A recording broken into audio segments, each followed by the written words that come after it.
આપણો દેશ આગળ વધી રહ્યો છે. દરરોજ ઉગતા સૂર્યની સાથે સાથે નવી નવી તકો વ્યાપાર ક્ષેત્રમાં વિકસી રહી છે. રોજ નવા મકાનોનું નિર્માણ થાય છે.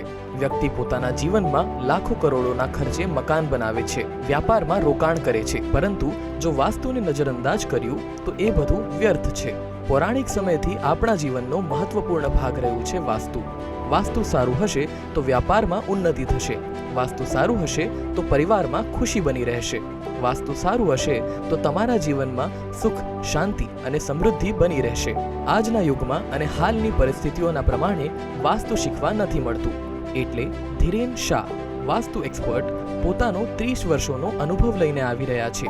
Direction vastu academy. જો તમે વાસ્તુ ક્ષેત્રમાં બનાવવા માંગો છો તમારું કરિયર અને તમે પણ બનવા માંગો છો સર્ટિફાઈડ વાસ્તુ કન્સલ્ટન્ટ, તો આજે જ જોઈન કરો.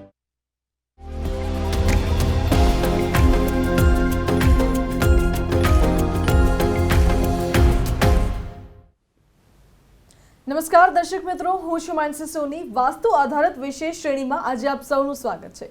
છેલ્લા 22 વર્ષના બહોળા અનુભવથી શ્રી ધીરેનભાઈ શાહના માર્ગદર્શન હેઠળ અનેક પરિવારો, ઓફિસ અને ફેક્ટરીના સંચાલકો ભૂમિદોષ કે પછી વાસ્તુ દોષના નિરાકરણ કરીને સુખ, શાંતિ અને સમૃદ્ધિ અપનાવીને પ્રગતિના પંથે ચાલી રહ્યા છે. ત્યારે વાસ્તુશાસ્ત્રના લગભગ 2000થી પણ વધુ ટીવી પ્રોગ્રામ આપનાર તેમજ વાસ્તુશાસ્ત્રના 5 પુસ્તકો લખનાર શ્રી ધીરેનભાઈ શાહ એક સુખી અને સમૃદ્ધ સમાજ બનાવવાનો પ્રયાસ કરી રહ્યા છે. તો આજે આપણી સાથે પોતે ધીરેનભાઈ શાહ જ વાસ્તુ અંગે સચોટ માર્ગદર્શન પૂરું પાડશે અને આપના પ્રશ્નોનું લાઈવના માધ્યમથી ઉત્તર પણ આપશે. આપ પણ આપેલા નંબર પર ફોન કરીને ધીરેનભાઈ શાહનું માર્ગદર્શન મેળવી શકો છો. વાસ્તુ અંગેના મૂંઝવતા પ્રશ્નોનું માર્ગદર્શન મેળવી શકો છો. આ સાથે જ આપ સફળ વાસ્તુ નિષ્ણાત શ્રી ધીરેનભાઈ શાહના માર્ગદર્શન હેઠળ વાસ્તુશાસ્ત્રમાં આપનું ઉજ્જવળ કેરિયર પણ બનાવી શકો છો. તે માટે આપ આપના મોબાઈલમાં ડિરેક્શન વાસ્તુ એકેડેમી એપ્લિકેશન દ્વારા અભ્યાસ મેળવીને આપની આર્થિક પ્રગતિને સક્ષમ બનાવી શકો છો. ડિરેક્શન વાસ્તુ એકેડેમીમાં જોડાવા માટે સ્ક્રીન ઉપર ફ્લેશ થતા નંબર ઉપર પણ સંપર્ક કરી વધુ જાણકારી મેળવી શકો છો. તો સૌપ્રથમ આપણે સ્વાગત કરીએ જાણીતા વાસ્તુશાસ્ત્રી ધીરેનભાઈ શાહનું. ધીરેનભાઈ, સ્વાગત છે આપનું આ વિશેષ કાર્યક્રમ ક્યાં ખોવાયું સુખમાં.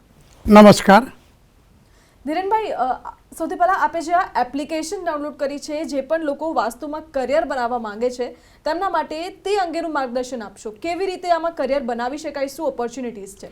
સૌપ્રથમ તો વાસ્તુશાસ્ત્રના લગતા અભ્યાસક્રમો ધરાવતા ઘણી બધી ઇન્સ્ટિટ્યૂટો કામ કરતી હોય છે. મારો અનુભવ અને અભ્યાસના આધારે જે મેં આ એપ્લિકેશન્સ બનાવી છે એની પાછળનું મહત્ત્વનું કારણ એ છે કે આજના સમયનું વાસ્તુ, જે વિશ્વકર્મા ભગવાને જે વાસ્તુશાસ્ત્રની રચના કરી અને આજના સમયનું જે સમયનો કાળ ચાલે છે, બંને વચ્ચેનો સમય વચ્ચેનો પર્યાવરણ બધી જ વ્યવસ્થા બદલાયેલી છે. વિશ્વકર્મા ભગવાને જ્યારે શાસ્ત્ર રચ્યું હશે ત્યારે જે વ્યવસ્થા, જે પર્યાવરણ હતું, જે સૂર્ય, ચંદ્ર, હવા, પાણી જે વ્યવસ્થા હતી એ વ્યવસ્થા આજના સમયમાં તદ્દન બદલાઈ ગયેલી છે. અત્યારે ગરમીનો પારો 44-45 ડિગ્રીવાળો છે. પર્યાવરણની અંદર જંગલો નાબૂદ થઈ રહ્યા છે. પર્યાવરણમાં ઘણા બધા ચેન્જીસ આવેલા છે. એટલે અને બીજું જે કંઈ બાંધકામ એ સમય જે હતા અને આજના સમયમાં જે બાંધકામ છે, બે વચ્ચે જમીન આસમાનનો ફરક છે. એ સમયે માટી, છાલ, લાકડાના લીપણવાળા મકાનો હતા. આજના સમયની અંદર જે પ્રમાણે સ્ટ્રક્ચર બની રહ્યા છે, લોખંડ છે, કપચી છે, રેતી છે, સિમેન્ટ છે, કલર છે, ઇલેક્ટ્રિસિટી છે, ટોયલેટ બાથરૂમ છે, એ બધા જ જે જબરજસ્ત ચેન્જીસ આવ્યા છે. અને આસમાનને આ બીજા એવા મોટા સ્ટ્રક્ચર બનેલા છે. એલિવેશન અતિશય ચેન્જ થયેલા છે. રોડ ટચવાળા જે છે મકાનો, રેતી ટચવાળા મકાનો છે, કે ઘણા બધા ફેરફાર અતિશય થયેલા છે. એટલે આજના સમય પ્રમાણે દિશાઓનું સંયોજન કરી સૂર્યપ્રકાશ, હવા, પાણીને ધ્યાનમાં રાખીને એક સારી પોઝિટિવ ઉર્જાવાળું વાતાવરણ ઊભું કરવામાં આવે તો જ તમે આજના સમયને સુખદાયી બની શકો. અને એને ધ્યાનમાં રાખીને મારા વિશાળ અનુભવને ધ્યાનમાં લઈને મેં આ એપ્લિકેશન લોન્ચ કરી છે, જેથી કરીને આમાં જોડાવા માગતા જેટલા પણ વિદ્યાર્થી કે જેને પણ રસ છે એ એમને સાચામાં સાચું લોકોને માર્ગદર્શન આપી શકે અને એ માર્ગદર્શનના આધારે લોકો પણ સુખી થાય અને પોતે પણ સુખી થાય અને સારામાં સારી કેરિયર પ્રાપ્ત થાય, એ હેતુથી અમે એક એપ લોન્ચ કરી છે. જી, અમારા જે દર્શક મિત્રો છે તો તમામ દર્શક મિત્રોને પણ હું એ કહેવા માંગીશ કે જો તમને પણ કોઈ એવા પ્રશ્નો હોય જે આપને મૂંઝવતા હોય તો સ્ક્રીન પર એક નંબર આપ્યો છે તે નંબર પર આપ કોલ કરીને ડાયરેક્ટલી આ પ્રોગ્રામમાં જોડાઈને ધીરેનભાઈથી માર્ગદર્શન મેળવી શકો છો. સાથે બીજો નંબર પણ છે ધીરેનભાઈનો, તેમને પણ આપને ડાયરેક્ટ સંપર્ક કરી શકો છો. ધીરેનભાઈ, આગળ વધી અન્ય એક પ્રશ્ન એ પણ ઊભો થાય છે કે જ્યારે યંગસ્ટર્સ તેમનું કરિયર બનાવે છે તો તે કરિયરમાં વાસ્તુ કે ભૂમિનું કોઈ મહત્વ ખરું? યંગસ્ટર અથવા તો કોઈ પણ ધંધા કે એકમ ધરાવતા જે પણ વેપારી વર્ગ છે કે જેને પોતાના પરિવારની પ્રગતિ ઈચ્છતા હોય અને આર્થિક રીતે સુખાકારી પ્રાપ્ત કરવા માગતા હોય, એના માટે વાસ્તુ અને ભૂમિ અતિશય મહત્ત્વનું કાર્ય કરતું હોય છે. જો તમારા રેસિડન્સની અંદર વાસ્તુશાસ્ત્રના સિદ્ધાંતો મુજબ ઈશાન દિશાની વ્યવસ્થા પરફેક્ટ નહીં હોય તો તમે તમારી કેરિયર સ્મૂથલી ગ્રોથવાળી બનાવી નહીં શકો. અને ભૂમિ સારી નહીં હોય તો તમારે આર્થિક ઉન્નતિ તમે એમાં પ્રાપ્ત નહીં કરી શકો, વસ્તુ ચોક્કસ છે. એટલે જ્યારે કેરિયર બનાવવાની જ્યારે વાત આવે, યંગ સ્ટારની જ્યારે વાત આવે, ત્યારે જે એજ્યુકેશન સારામાં સારું પ્રાપ્ત કરીને જ્યારે માર્કેટમાં કેરિયર બનાવવા માટે પગ મૂકતા હોય ત્યારે એમને જ્યારે નિષ્ફળતા મળતી હોય તો એમના ઘરનું વાસ્તુ અને ઈશાન દિશાની વ્યવસ્થા પરફેક્ટ ચેકઆઉટ કરવી જોઈએ. ઈશાન દિશાની અંદર જો કિચન હશે, ટોયલેટ બાથરૂમ હશે, ઈશાન દિશા કપાઈ ગયેલી હશે, ઈશાન દિશા નૈઋત્ય કરતાં ઊંચી હશે કે બીજા અસંખ્ય દોષ જ્યારે ઈશાન દિશામાં હશે, સ્ટોર રૂમ છે, લિફ્ટ છે, એવા કોઈ પણ અસંખ્ય દોષ હશે ત્યારે એમને કેરિયર બનાવવામાં અતિશય તકલીફ પડશે. એમાં કોઈ શંકા નથી, કોઈ ડાઉટ નથી. બીજી વસ્તુ છે, તમે ગમે તે ભૂમિ ઉપર વસવાટ કરો અને તમે મકાન બનાવીને રહો તો એ ભૂમિના પણ જીઓપેટિક સ્ટ્રેસ, જમીનના આંતરિક તરંગો પણ તમને ડાયરેક્ટલી ઇફેક્ટ કરતા હોય છે, જે તમને આર્થિક પ્રગતિમાં રૂકાવટો લાવી દેશે. એટલે ભૂમિ દોષ અને વાસ્તુ દોષ કેરિયરમાં ઘણી બધી સમસ્યાઓ ઊભી કરતી હોય છે. એટલે ભૂમિ દોષ પણ દૂર કરવો જરૂરી છે અને વાસ્તુ દોષ દૂર કરવો જરૂરી છે. જી ધીરેનભાઈ, જ્યારે આપે કહ્યું કે કરિયરમાં દિશાઓ અને ભૂમિ દોષ ઘણું મહત્વનું હોય છે, ત્યારે જ્યારે પણ કોઈ નવું મકાન ખરીદવામાં આવે કે ભૂમિ ખરીદે છે તે ભૂમિની પસંદગી કે મકાનની પસંદગીમાં એવા કયા મુદ્દા હોય છે જેને ધ્યાનમાં રાખવા જરૂરી છે? સૌપ્રથમ તો નોર્મલ જ્યારે કોઈ પણ સામાન્ય સમજ કરવા માટે જ્યારે વાત કરીએ ત્યારે ભૂમિનો જે પ્લોટ હોય એ પ્લોટ ચોરસ હોવો જરૂરી છે, ચોરસ કાં તો લંબચોરસ હોવો જરૂરી છે. બીજા અનઇવન આકાર કોઈ પણ સંજોગોમાં ના ચાલે. બીજું, ભૂમિનો ઢાળ જે છે એ ભૂમિનો ઢાળ હંમેશા નૈઋત્યથી લઈને ઈશાન બાજુ હોવો જોઈએ. ભૂમિ હસતી હોવી જોઈએ, જાગતી હોવી જોઈએ. ભૂમિ પર પગ મૂકતા તમારા મનને શાંતિ થવી જોઈએ, એક સારો અહેસાસ થવો જોઈએ. જે ભૂમિ પર પગ મૂકતા તમને ઉછાળ થતો હોય, ઉદ્વેગ થતો હોય તો એ ભૂમિ પણ તમને માટે નકારાત્મક બની શકે છે. સાથે જ્યારે વાસ્તુની જ્યારે વાત કરીએ ત્યારે વાસ્તુની પસંદગી, મકાનની પસંદગી કરવી હોય ત્યારે પોતાની જન્મ તારીખને ધ્યાનમાં રાખીને પોતાની શુભ દિશાનો મેઇન ડોર છે કે નહીં એ સૌ પ્રથમ જોવું જોઈએ. ટોયલેટ બાથરૂમની વ્યવસ્થા પરફેક્ટ છે કે નહીં એ જોવી જોઈએ. કિચનની વ્યવસ્થા પરફેક્ટ છે કે નહીં એ જોવી જોઈએ. કેટલા મકાનના ખૂણા ખાંચા કપાયેલા છે કે વધેલા છે એને પણ ધ્યાનમાં રાખવા જોઈએ. ઘણા બધા ફેક્ટર એવા બધા કામ કરતા હોય છે કે જે ફેક્ટર તમને મકાનની ખરીદીમાં કરતા તો કરી લેવાય છે, પછી જે આગળ જઈને જે તકલીફ ઊભી થતી હોય છે એ તકલીફમાં તમારા જિંદગીના અમૂલ્ય વર્ષો નીકળી જાય. આર્થિક નુકસાન થાય, માનસિક નુકસાન થાય, સામાજિક સંબંધોનું નુકસાન થાય, શારીરિક સમસ્યાનું નુકસાન અતિશય થાય. એટલે હું અંગત રિક્વેસ્ટ એટલી જ કરીશ કે કોઈપણ ભૂમિ ખરીદતા પહેલાં અથવા તો મકાન ખરીદતા પહેલાં વાસ્તુનો કાં તો પૂરેપૂરો અભ્યાસ કરી લો અથવા તો તમે કોઈ અનુભવી નિષ્ણાતને જગ્યા પર બોલાવી એ ખરીદવા લાયક યોગ્ય છે કે નહીં ચકાસી લો અને એ યોગ્ય હોય તો જે ખરીદો. એમને કાંઈ પણ ખરીદો છો તો તમારા જીવનમાં અમૂલ્ય નુકસાન થશે. જે બિલકુલ હજી એકવાર હું અમારા જે દર્શક મિત્રો છે તો દર્શક મિત્રોને પણ કહેવા માંગીશ કે જો આપને પણ કોઈ પ્રશ્ન હોય અથવા તો આપને વાસ્તુ અંગેના કોઈ મૂંઝવણ હોય તો તે તમામ પ્રશ્નોનું નિરાકરણ આપ ડાયરેક્ટ આ લાઈવના માધ્યમથી મેળવી શકો છો. આ શોમાં આપ જોડાઈ શકો છો. સ્ક્રીન પર જે નંબર આવી રહ્યો છે તો નંબર ઉપર કોલ કરીને ડાયરેક્ટલી આપ ધીરેનભાઈને પ્રશ્ન કરીને માર્ગદર્શન મેળવી શકો છો. ધીરેનભાઈ, અન્ય એક સવાલ છે. ધંધાકીય એકમની આપણે વાત કરી ત્યારે ધંધાકીય એકમમાં ભૂમિના આકાર ઢાળનું મહત્વ કેટલે અંશે હોય છે?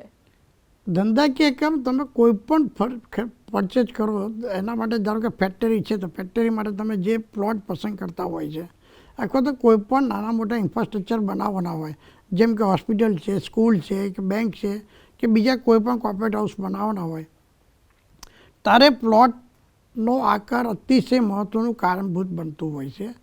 પ્લોટનો મેઇન ગેટ પણ અતિશય કારણભૂત બનતું હોય છે. પ્લોટને ફરતા જે રસ્તા છે એ પણ કારણભૂત બનતા હોય છે. પ્લોટની આજુબાજુ મંદિર છે, ગર્ભસ્થાન છે, સ્મશાન છે, મોટા ઇલેક્ટ્રિકલ કેબલ્સ છે કે મોટા ઓવરબ્રિજ છે કે તળાવ છે, કેનાલ છે કે કોઈ પણ વસ્તુ બીજી પસાર થતી હોય કે ત્યાં રેલવેના પાટા છે, એવા દરેકે દરેક ફેક્ટરનો અભ્યાસ કરીને પ્લોટની પસંદગી કરવી જોઈએ અને ત્યાર પછી જ પ્લોટ પરચેસ કરવો જોઈએ. પહેલી વસ્તુ આ છે. બીજું વાસ્તુ માટે એટલા માટે છે કે વાસ્તુમાં તમારી અરેન્જમેન્ટ જો તમારા ધંધા કે એમને ધ્યાનમાં રાખીને મેઇન ગેટ ના હોય તો પણ તકલીફ પડતી હોય છે, એના ઢાર પણ પરફેક્ટ ના હોય તો તકલીફ પડતી હોય છે અને વાસ્તુ પ્રમાણે એરેન્જમેન્ટ પરફેક્ટ ના હોય. વાસ્તુ પ્રમાણે આંતરિક વ્યવસ્થા, મશીનરીની ગોઠવણી છે, સ્ટાફની એરેન્જમેન્ટ, પેન્ટ્રી છે, બોઇલર છે, ડિસ્પેચ એરિયા છે, કાચો માલ છે કે બીજી કોઈ પણ એરેન્જમેન્ટ જ્યારે ઇન્ડસ્ટ્રીની વાત આવે ત્યારે એ જો પરફેક્ટ વાસ્તુ પ્રમાણે ના હોય તો ચોક્કસ હું તમને કહીશ કે ભાઈ આના હિસાબે હંમેશા તમારું ઔદ્યોગિક એકમ જે પ્રગતિદાયક બનવું જોઈએ એ પ્રગતિદાયક બનતું નથી હોતું, નુકસાનકારક થતું હોય છે, પ્રોડક્શન પરફેક્ટ નથી આવતું, માલનું રિજેક્શન વધતું હોય છે. એવા અસંખ્ય કારણો બનતા હોય છે જેના હિસાબે ભવિષ્યમાં ધંધો બંધ કરવો પડે અથવા તો દેવારો ફૂંકાય એવી સંજોગો નિમિત્ત થતા હોય છે. એટલે ઇન્ડસ્ટ્રી જ્યારે તમારે સ્થાપિત કરવી હોય ત્યારે ભૂમિ બરાબર છે કે નહીં અને આંતરિક વ્યવસ્થા માટે વાસ્તુ પ્રમાણે એરેન્જમેન્ટ પરફેક્ટ છે કે નહીં એ ચોક્કસ જોવું જોઈએ અને એ રચના જો હશે તો તમારે દિન પ્રતિદિન તમારો ગ્રોથ જોવા મળશે, સારામાં સારી પ્રગતિ જોવા મળશે. નહીં તો તમને નિષ્ફળ જવાની શક્યતા વધી જશે. જી બિલકુલ. દર્શક મિત્રોને પણ હું કહેવા માંગીશ કે કોઈ નકારાત્મક એવી કોઈ શક્તિ છે કે એવું કંઈ પણ છે કે જેના કારણે આપને મૂંઝવણ થતી હોય છે, ભૂમિનો કોઈ એવો દોષ છે કે એવું કોઈ પણ મૂંઝવણ હોય, આપને એવું લાગતું હોય કે આના કારણે આ તકલીફ પડી રહી છે, તો ડાયરેક્ટ લાઈવમાં આપ જોડાઈ શકો છો. ક્યાં ખોવાયું સુખના કાર્યક્રમમાં આપ જોડાઈને કોલ કરીને ધીરેનભાઈનું માર્ગદર્શન મેળવી શકો છો. ધીરેનભાઈ, ભૂમિની જ્યારે પસંદગી કરવામાં આવે છે ત્યારે તેમાં દિશાઓ બહુ લોકો ધ્યાનમાં નથી લેતા, તેમાં શું ધ્યાન રાખવું જોઈએ? તેમાં શું કોઈ ભૂલ હોઈ શકે છે?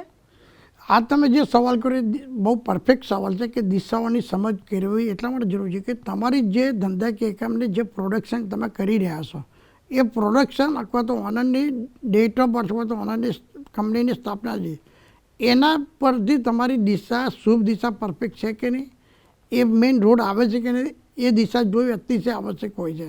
એટલે ઘણા બધા ફેક્ટરની અંદર દિશા પરફેક્ટ જોવી એટલા માટે જરૂરી છે કે ઘણા બધા ઇન્ડસ્ટ્રી એરિયાની અંદર ડિગ્રીકલ ક્રોસ દિશા હોય છે. તમે ઉગમની દિશા એટલે પૂર્વ દિશા સમજો પણ પૂર્વ દિશા ઘણી જગ્યાએ હોતી પણ નથી હોતી. ડિગ્રી 45 ડિગ્રી, 30 ડિગ્રી, 12 ડિગ્રી કે 20 ડિગ્રી એટલે રીતે ડિગ્રીકલ ક્રોસ જ્યારે આવે ત્યારે એ જ્યારે ડિગ્રીકલ ક્રોસ દિશા જ્યારે આવે ત્યારે એની આંતરિક વ્યવસ્થા વાસ્તુ પ્રમાણે કરવી હોય ત્યારે માઇક્રો વાસ્તુ પ્રમાણે એરેન્જમેન્ટ કરવી જરૂરી છે.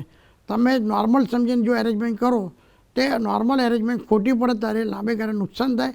તમે પછી એમ કહો કે વાસ્તુ બરાબર કરાવ્યું હતું છતાં પણ રિઝલ્ટ ના મળે તો એની પાસે ઘણા બધા ફેક્ટર કામ કરતા હોય. એમાંનું એક આ દિશાનું પણ એક ફેક્ટર બહુ મહત્ત્વનું પરિબળ છે. દિશા પરફેક્ટ મધ્ય ભાગમાં જઈને સેન્ટરથી જોયા પછી કેટલી ડિગ્રીકલ ક્રોસ છે, કેટલું સેન્ટર છે, બધું જોયા પછી જ એ પ્રમાણે એરેન્જમેન્ટ કરવું અતિ આવશ્યક બને છે.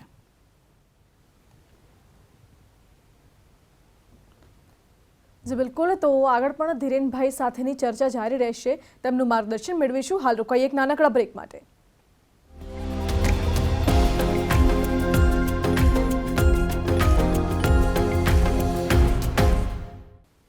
બ્રેક બાદ આપનું સ્વાગત છે. ધીરેનભાઈ સાથેની આપણે ચર્ચા શરૂ કરીએ તે પહેલાં હું તમામ દર્શક મિત્રોને તે કહેવા માંગુ છું કે અગર આપના ઘરમાં પણ આપ સુખ, શાંતિ અને સમૃદ્ધિ ઈચ્છતા હોવ અને કોઈ પણ વાસ્તુ અંગેનો આપનો પ્રશ્ન હોય જે આપને મૂંઝવતો હોય તો આપ તરત જ આ લાઈવ કાર્યક્રમમાં જોડાઈ શકો છો. સ્ક્રીન પર નંબર આપેલો છે, તેના પર કોલ કરીને આપ ધીરેનભાઈનું માર્ગદર્શન લાઈવના માધ્યમથી પણ લઈ શકો છો.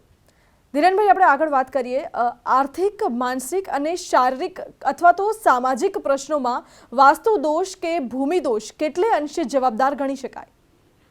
આ ચારે જ બાજુમાં ચારે ચાર ફેક્ટરમાં વાસ્તુ દોષ અતિશય જવાબદાર ગણી શકાય. તમે કોઈ પણ સ્ટ્રક્ચર્સ, કોઈ પણ બાંધકામની અંદર તમે ફ્લેટમાં રહેતા હોય, બંગલામાં રહેતા હોય, ચાલીમાં રહેતા હોય કે કોઈ પણ જગ્યા પર રહેતા હોય, રો હાઉસીસમાં, તો ત્યાં રહેલા વાસ્તુ દોષ તમારે આર્થિક, માનસિક, શારીરિક અને સામાજિક સમસ્યા ચોક્કસ ઉત્પન્ન કરે છે. અને મારા અભ્યાસના અનુભવને આધારે મેં એક બુક બહાર પાડેલી છે, વાસ્તુશાસ્ત્રી પાર્ટ નંબર 3. એ બુકમાં બહુ સ્પષ્ટ લખેલું છે કે આ દિશામાં આટલી વ્યવસ્થા હોય તો આટલી સમસ્યા ઊભી થાય ને થાય.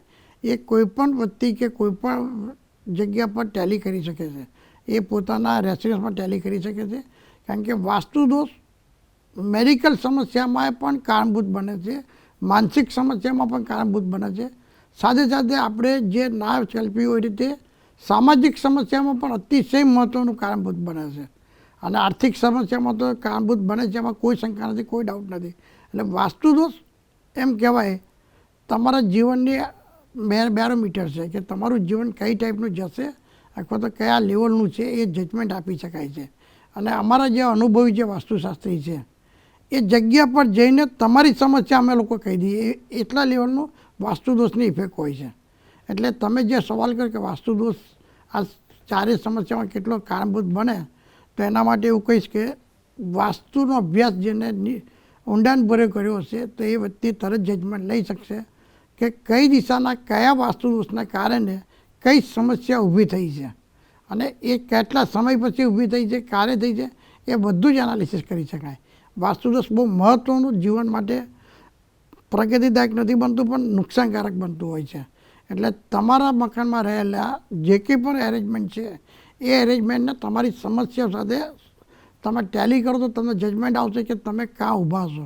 ભવિષ્યમાં તમારે આગળ વધવું હોય તો તમારા વાસ્તુદોષ દૂર કરવા અતિશય આવશ્યક બને છે. ધીરેનભાઈ, નવસારીથી એક દર્શક મિત્ર જોડાયા છે આપણી સાથે. જી, આપનું નામ શું છે અને શું પ્રશ્ન છે આપનો? જી, આપનો પ્રશ્ન? મારો પ્રશ્ન એવો છે કે મારા ઘર પૂર્વ પશ્ચિમ છે, તેમાં પશ્ચિમ બાજુ સીડી છે જે એન્ટી ક્લોક છે અને તેની નીચે પાણીની ટાંકી છે. પશ્ચિમ નૈઋત્યમાં છે કે પશ્ચિમ વાયુમાં છે કે અજ્જર પશ્ચિમમાં છે? એક્ઝેક્ટ પૂર્વ અભિમુખ ઘર છે. એ સમજી ગયો, ટાંકીની વાત છે. ટાંકી તમારા પશ્ચિમ નૈઋત્યમાં છે? અગ્નિખૂણામાં. અગ્નિખૂણો તો પૂર્વ દિશાની બાજુમાં આવે. પશ્ચિમ બાજુ ટાંકી હોય તો પશ્ચિમ નૈઋત્ય આવે અને પશ્ચિમ વાયુ દિશા આવે. પશ્ચિમ નથી, મારું પૂર્વ અભિમુખ ઘર છે. ઈશાન અને અગ્નિમાં મારું છે તે અગ્નિમાં પાણીની ટાંકી છે અને ત્યાં જે બહાર એન્ટી ક્લોકમાં મારી દાદર. તો એ તમને આર્થિક અને માનસિક રીતે અતિશય નુકસાન કરે, ઘરમાં લેડીઝ મેમ્બરને અતિશય સમસ્યા આપે.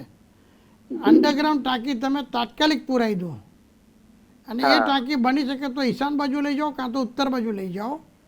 ટાંકી તમારી બધી રીતે સામાજિક સમસ્યા, માનસિક સમસ્યા અને આર્થિક સમસ્યા તો કરશે, સાથે સાથે શારીરિક સમસ્યા પણ અતિશય ઊભી કરશે. સ્કિન ડિસીઝ જેવા મેડિકલ મોટા પ્રોબ્લેમ પણ ઊભા કરે. એટલે તમારું અગ્નિ દિશાની ટાંકી સીડી હજી ક્લોક વાઇઝ કે એન્ટી ક્લોક હશે તો બહુ લાંબુ નુકસાન નહીં કરે, પણ અંડરગ્રાઉન્ડ ટાંકી અતિશય નુકસાન કરશે. એટલે તાત્કાલિક તમે બદલી કાઢો. નથી બદલી શકતા તો ટાંકીને ફરતું દક્ષિણથી લઈને પૂર્વ સુધી અંદરની સાઈડ ઉપર કોપરનો તાર 2.5 ફૂટ નીચે નાખી દો અને એની પર કાચી વોલ બનાવી દો અને ટાંકીને છૂટી પાડી દો. પરંતુ જો ઉપર સીડી જતી હોય અને ઉપરનો માર હશે તો તાર પણ જોઈએ એટલું રિઝલ્ટ નહીં આપે. એટલે ટાંકી બદલવી અતિશય આવશ્યક બને. જી ભરતભાઈ, આશા રાખીએ છીએ આપના પ્રશ્નનો જવાબ મળી ગયો હશે. હું અન્ય તમામ દર્શક મિત્રોને પણ કહેવા માંગુ છું કે જો વધુ માર્ગદર્શન આપને જોઈતું હોય ધીરેનભાઈનું, વધુ માહિતી માટે આપ આ સરનામે ધીરેનભાઈનો સંપર્ક કરી શકો છો. Dhiren Shah, 507 5th floor, Wall Street 1, opposite Oriental Club, near Gujarat College 4 રસ્તા, Ellis Bridge, behind Town Hall, Ahmedabad. Mobile number 9272361188. Office number 40036188. Dhirenbhai, આ કાર્યક્રમમાં આપે ઉપસ્થિત રહી દર્શકોને ખૂબ જ ઉપયોગી માહિતી પૂરી પાડી તે બદલ આપનો ખૂબ ખૂબ આભાર ધીરેનભાઈ. નમસ્કાર. આશા રાખીએ છીએ દર્શક મિત્રો કે આ કાર્યક્રમમાં આપ સૌ દર્શકોને ધીરેનભાઈ તરફથી ઉપયોગી માર્ગદર્શન પ્રાપ્ત થયું હશે. અત્યારે બસ આટલું જ. મને રજા આપશો. નમસ્કાર.